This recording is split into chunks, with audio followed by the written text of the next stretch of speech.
제가 그 스텝 시장에 가서 들었던 소감 중에 한 분의 이야기입니다. 그분이 하나님을 믿게 된 계기를 들려주었습니다. 어렸을 때 동네 아이들하고 산에 그 좀 큰 이제 산에 놀러 갔습니다. 근데 신나게 숨바꼭질을 하다가 길을 잃고 홀로 떨어지게 되었습니다.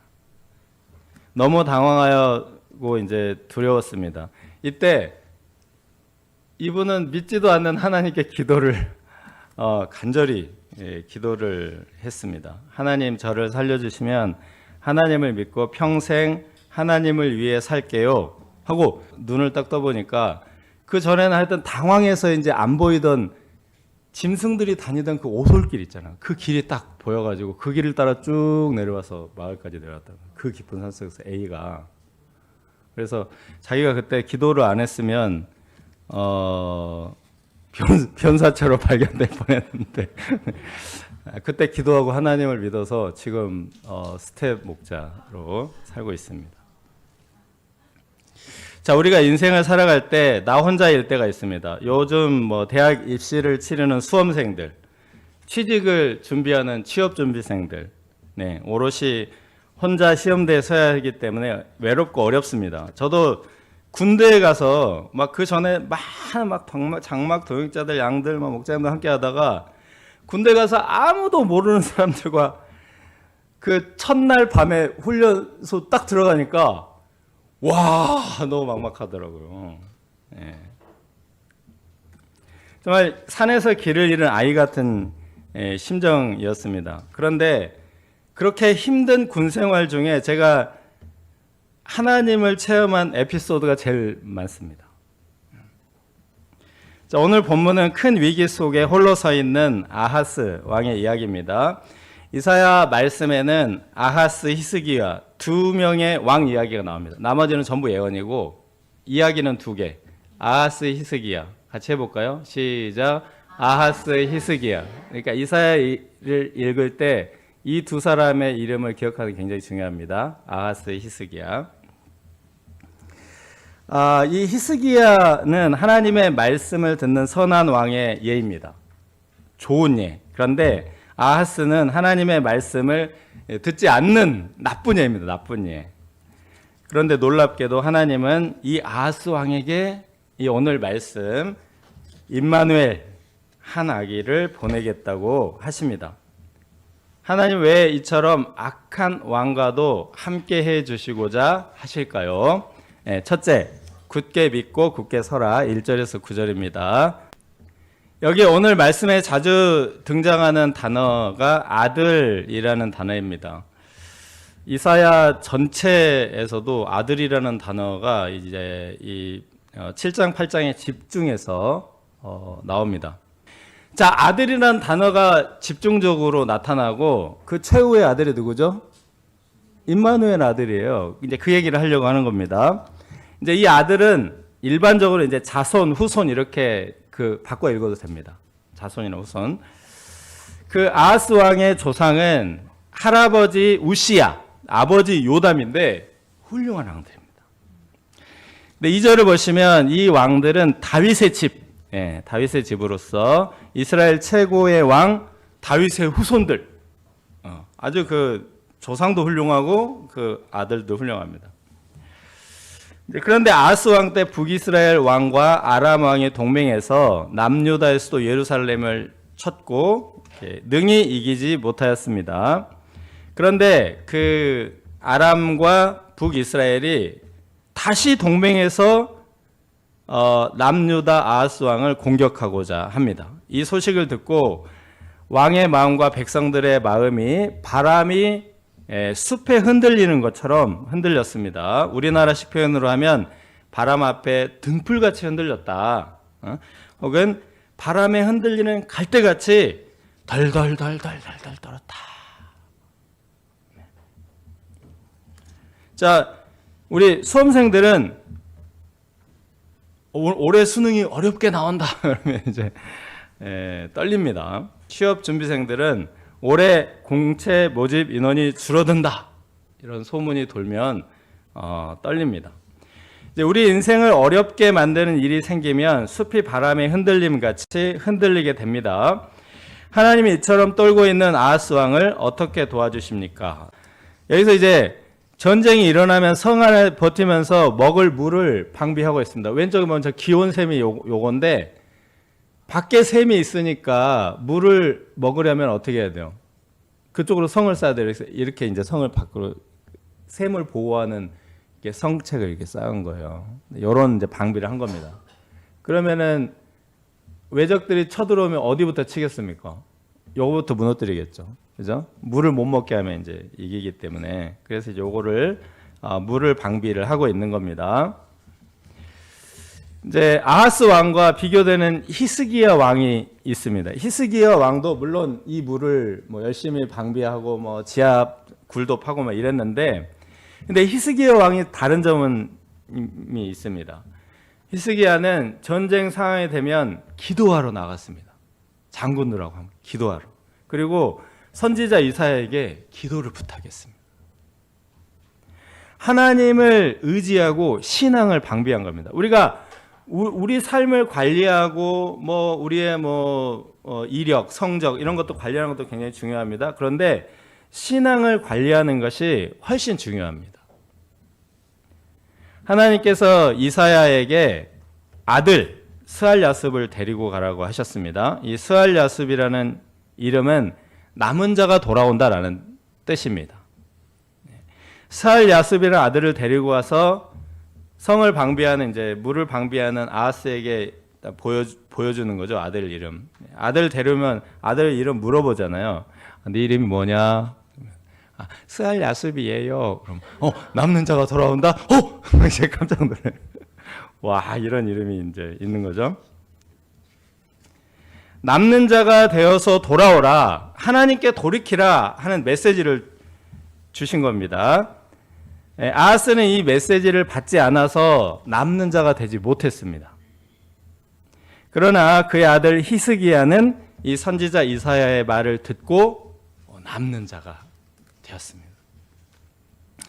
하나님은 아하스에게 말씀하십니다. 너는 삼가며 조용하라.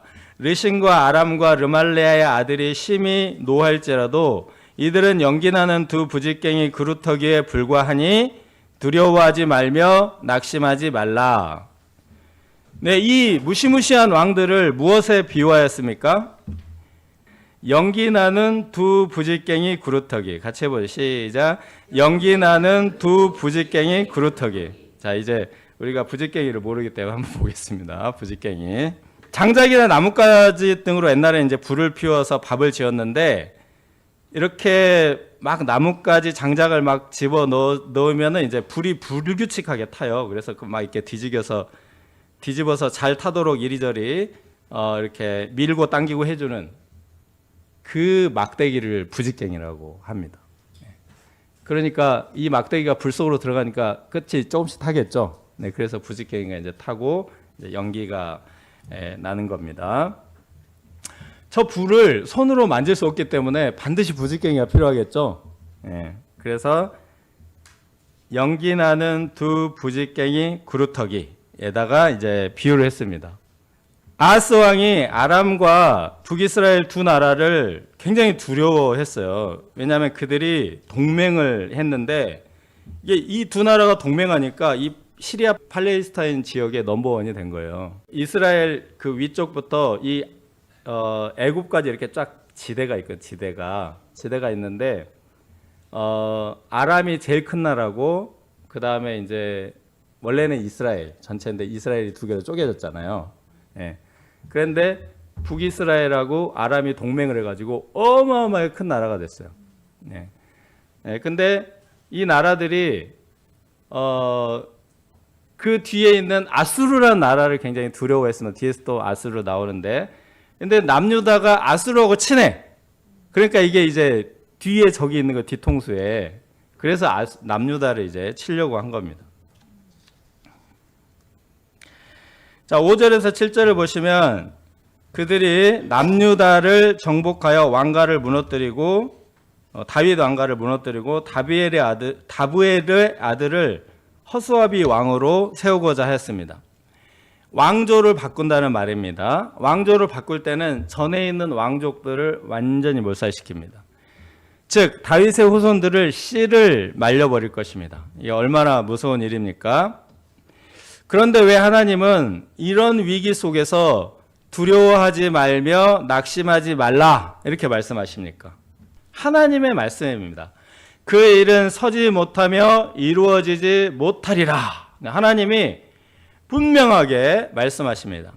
이 일이 절대로 이루어지지 못하는 이유는 남유다가 다윗의 집이기 때문입니다. 하나님께서 다윗에게 다윗 왕과의 보전을 약속하셨습니다. 자, 사무엘하 7장 16절에 보면은 내 집과 내 나라가 내 앞에서 영원히 보존되고, 내 집, 다윗의 집 영원히 보존되고 내 왕위가 영원히 견고하리라 하셨다 하라. 다윗에게 이렇게 약속하셨습니다. 하나님의 이 언약과 뜻을 그 누구도 무너뜨릴 수 없습니다. 하나님의 계획과 하나님의 사역을 방해할 자가 없고 막을 수 없습니다. 하나님의 뜻과 계획은 반드시 그대로 이루어지기 때문에 오히려 이 하나님을 대적하는 자들이 무너지고 부서지고 멸망하게 되기 때문입니다. 아람과 북이스라엘이 대단하게 보이지만 그들의 머리, 즉 지도자를 생각해 보면 르신이라는 한 인간, 르말라의 아들이라는 한 인간에 불과합니다. 예루살렘의 머리는 누구입니까? 하나님이십니다.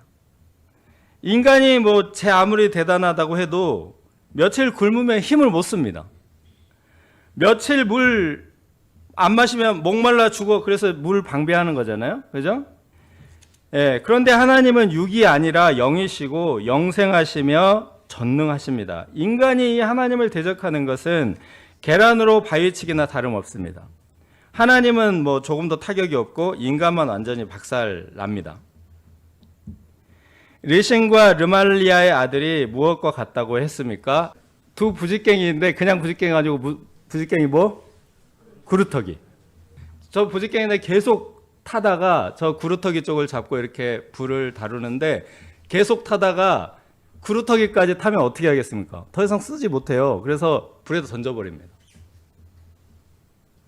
네, 그들이 무시무시하게 두려워했던 그 르신과 르말레의 아들이 연기나는 두 부직갱이와 구루터기가 같기 때문에 금방 멸망한다라는 말입니다. 그래서 이제 역사적으로 보면 실제적으로 이 두 왕 있잖아요. 르신과 르말레 아들 이제 배가 왕인데 2, 3년 후에 둘 다 죽습니다. 놀라운 일이죠. 하나님의 말씀이 그대로 이루어졌습니다. 그리고 8절을 보면은 65년 내 에브라임이 이제 북이스라엘의 대명사 다른 이름, 에브라임이 패망하여 다시는 나라를 이루지 못한다 하셨는데 실제로 이 65년 후에는 북이스라엘 사마리아 수도가 완전히 이방인들의 우상 숭배 천지가 되어버렸습니다. 하나님이 세우신 다윗의 집을 대적하던 자들이 오히려 패망합니다. 다윗 왕조를 멸망시키려던 왕조들이 오히려 멸망당하였습니다. 이처럼 믿음의 사람들을 대적하고 교회를 대적하면 오히려 그들이 망한다는 이 하나님의 약속, 이 역사적으로 계속 증명되어 왔습니다. 하나님께서 아브라함에게도 약속하셨던 것입니다. 창세기 12장 3절, 너를 축복하는 자에게는 내가 복을 내리고 너를 저주하는 자에게는 내가 저주하리니 땅의 모든 족속이 너로 말미암아 복을 얻을 것이니라. 아브라함이나 다윗이나 그들보다 좀 신앙의 질이 떨어지는 아하스 왕이라고 할지라도 하나님이 언약의 후손들이기 때문에 친히 지키신다는 말입니다. 우리가 이것을 믿고 굳게 설 수 있습니다. 지난해 우리는 어떻게 살아왔습니까? 우리가 두렵고 떨리는 일들이 많았을 것입니다. 그럼에도 불구하고 하나님께서 모든 문제와 고난을 다 해결해 주시고 지금까지 여기까지 오게 하셨습니다. 우리가 하나님의 이름으로 살아가며 예수님의 제자로 살아가는 한 안전하고 견고할 것입니다. 2026년 새 한 해에도 어떤 일이 일어날지 모릅니다. 하지만 우리가 떨지 않고 근심하지도 않고 염려하지도 말고 하나님, 우리 주 예수님을 굳게 믿고 굳게 설 수 있기를 기도합니다. 네, 둘째, 그 이름을 임마누엘이라 하리라. 10절에서 25절입니다. 아하스가 막 영혼 없이 막 덜덜덜 떨면서 이제 전쟁을 대비하고 있는데 하나님이 그렇게 떨지 말고 징조를 구하라. 하나님이 살아계시다고 믿을 수 있는 징조를 구하라 하셨습니다. 원래 하나님은 막 기적을 구해라, 하나님 시험해봐라, 이거 너무 싫어하시고 진노하십니다. 그런데 이처럼 너무 믿음이 없거나 그 믿음 없음 때문에 뭐 백성들을 막 불안하게 하고 그 백성들이 막 고통하게 하고 전쟁으로 죽고 다치고 이렇게 백성들을 어렵게 할 때, 이럴 때는 하나님이 시험도 하게 하시고 징조도 구하라고 하십니다. 말라기에 보면은 재물 욕심에 사로잡혀서 하나님께 드리는 재물을 아주 그냥 병들고 막 흠 있는 거, 다리 저는 거, 이런 것을 바치는 백성들에게 하나님이 시험하라고 하십니다. 온전한 11조를 드려서 하나님께서 하늘 문을 열고 축복하시는지 하시지 않는지 시험하라. 네, 하셨습니다. 너무 믿음이 없고 정말 신앙의 근본조차 무너져 버릴 이렇게 위태로울 때에는 나라와 백성들을 살려야 하기 때문에 하나님이 이런 징조와 시험을 허락하십니다. 그런데 아하스 왕은 여호와를 시험하지 않겠다라고 경건을 위장한 불순종으로 하나님을 거역합니다. 그러나 하나님은 구하지 않은 징조를 억지로 주십니다. 억지로. 네. 하나님의 징조는 처녀가 잉태하여 낳은 아들입니다. 야, 이게 왜 징조입니까? 불과 1, 2년 전만 해도 우리나라의 큰 사회 문제는 비혼, 저출산이었습니다. 네. 사회 경제적 환경이 불안할 때 젊은이들은 결혼도 출산도 할 엄두를 내지 못합니다. 그래서 이제 한 외국인 유튜버가 대한민국이 녹아내린다라는 그 유튜브를 만들어서 엄청 유명한 콘텐츠가 됐죠. 그런데 요즘은 달라졌습니다. 제가 어제만 해도 결혼식을 2번 다녀왔어요. 근데 총 3건 있었습니다. 부산에서도 1건 있었는데 부산까지는 가기 어려워서 2건만. 예, 뭐 선교사님들, 목자님들, 자녀들, 2세들 뭐 결혼 소식이 단톡방에 정말 많이 올라옵니다. 1, 2년 전에는 결혼 소식은 아주 간간히 올라오고 부모님들이 소천했다는 소식이 계속 올라왔거든요. 예. 우리 중에서도 이제 뭐 부모님들 소천하시고 선교사님들 부모님 소천하시고 계속 올라왔는데, 그래서 이제 굉장히 마음이 암울했었는데요. 불과 1, 2년 사이에 완전히 분위기가 달라졌고 뉴스를 보니까 출산율도 올라가고 있다고 합니다. 여봐요, 우리가 결혼 출산한다니까 이것도 징조로 생각하잖아요. 아, 뭐가 달라졌구나. 그렇다니까. 어쨌든 이제 사회 경제적인 상황이 조금 안 좋아지면 이 젊은이들이 딱 이렇게 눈치를 채고, 특히 젊은 여성들이 딱 눈치를 채거든요. 아, 이거 안 좋다, 이거. 결혼하지 말아야지. 이렇게 눈치챈단 말이에요. 그런데 아하스 당시에는 전쟁의 참화, 계속해서 전쟁이 일어나는 상황입니다. 그리고 그 나라의 운명이 바람 앞에 등불 같았습니다.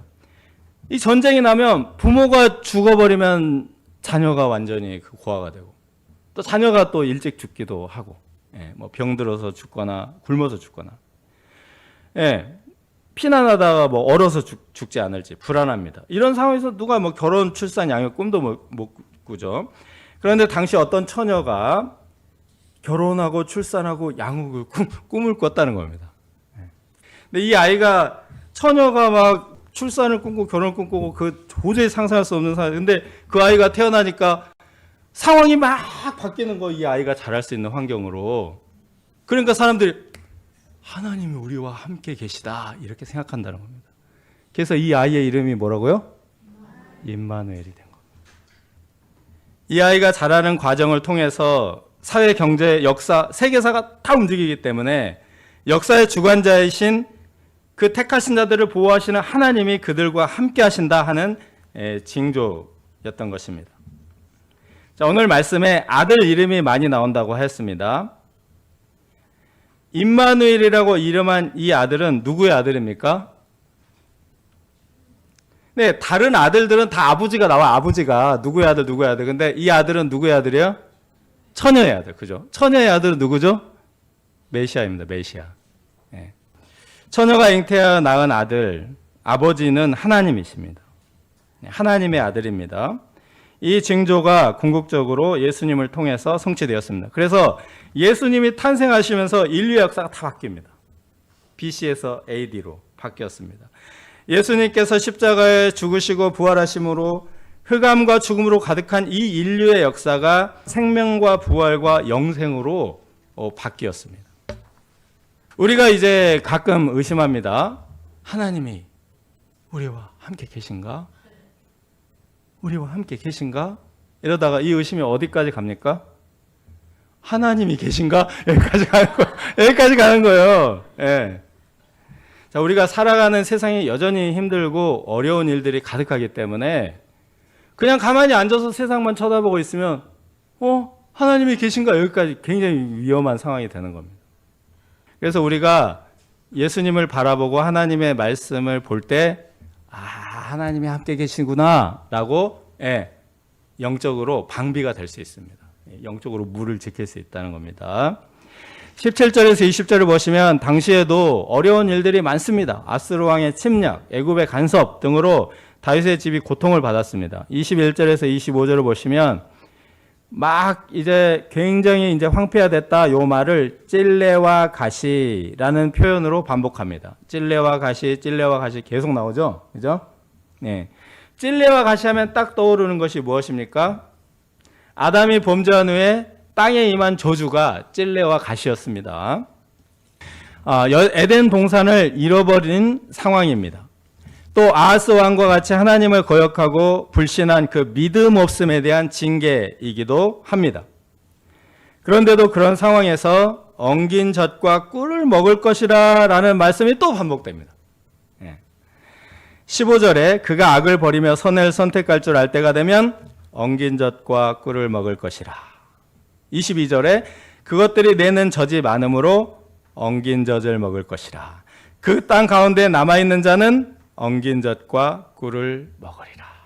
신명기에 보면은 택하신 자들의 땅, 가나안 땅에 7가지 축복이 쫙 나와 있습니다. 여러 가지가 있죠. 7가지 축복 중에 남은 축복이 엉긴 젖과 꿀 축복입니다. 다른 건 황폐화돼서 다 없어져 버렸어요. 다 없어져 버렸는데 하나님은 그 가운데서도 엉긴 젖과 꿀을 남겨놓으셨습니다. 이사야 아들의 이름처럼 남은 자들이 돌아오는 이유는 이처럼 남은 축복이 있기 때문입니다. 하나님은 그 성품상 공의로우시기 때문에 불순종과 불신에 대해서는 징계하십니다. 그러나 또한 자비로우시기 때문에 남은 자들, 믿는 자들이 누릴 수 있는 축복, 남은 축복을 허락하십니다. 이 시대의 남은 자들이란 처녀가 잉태하여 낳은 아들, 하나님의 아들 예수님을 영접한 사람들입니다. 우리가 예수님을 영접하면 그때부터 우리 삶이 달라질 것입니다. 하나님이 우리와 함께 계시다. 하나님이 나와 함께 계시구나 라고 고백할 만큼 예수님을 영접하고 나면 놀라운 일들이 일어납니다. 그래서 인생 소감을 쓸 때 BC, AD 이렇게 인생 소감을 쓰는 경우도 있습니다. 올해 성탄의 아기 예수님의 오심을 묵상하고 새롭게 아기로 오신 예수님을 영접하면 좋겠습니다. 하나님이 함께 하시는 은혜, 남은 자들에게 남는 축복을 경험할 수 있기를 기도합니다.